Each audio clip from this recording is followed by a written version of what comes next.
Hey Audio Techs, just shooting a little follow-up video to my last one.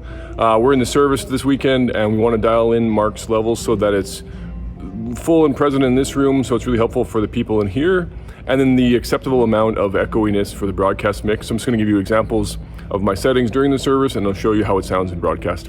So I shot this video with my phone, so on those sections that audio is not representative of anything we want to hear. That's just what my phone happened to pick up. So we set these levels on Saturday, so on Sunday I just quickly set the fader to what I thought was right, and then I quickly checked in with the broadcast guy. We want to do this as quickly as possible. It's become more enlightened in a kinder world since the beginning of time. There's almost been... And I'm showing you my fader level position, not that this is going to be exactly right for everybody. I don't want you to get stuck on it has to look like this. But it's just good to keep track of where it was at that worked on a previous night so that you're ready to get a good starting point the next day at least. And then we look at the compression settings.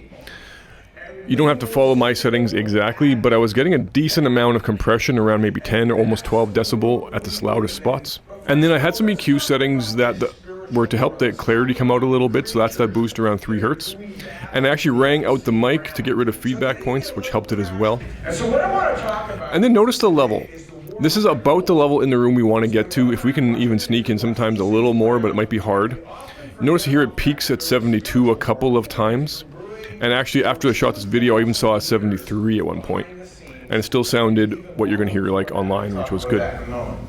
So I want to give you a little picture of this, but first I want to ask you this question. So then this is what it should sound like for the person in the broadcast room. Frank Peretti wrote a bunch of books. The major one was This Present Darkness. Notice how it still sounds intelligible, but it does sound like he's in a big room. I think we were trying to get the audio perfectly clean, but I think this is a good compromise that it just sounds like he's in a big room, but it's still very intelligible. 2.5 million copies.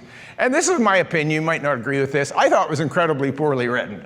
The grammar was terrible, the dialogue was cheesy, the characters were one-dimensional and stereotypical. And then this is what it'll sound like for the video on demand, because we add extra compression to it, and whenever you do that, you bring out things like the room noise and echo and that kind of stuff. Open people's eyes to the spiritual world. And it was about a town that was experiencing this conflict. So I hope this was helpful, and I hope this can help you dial in your levels.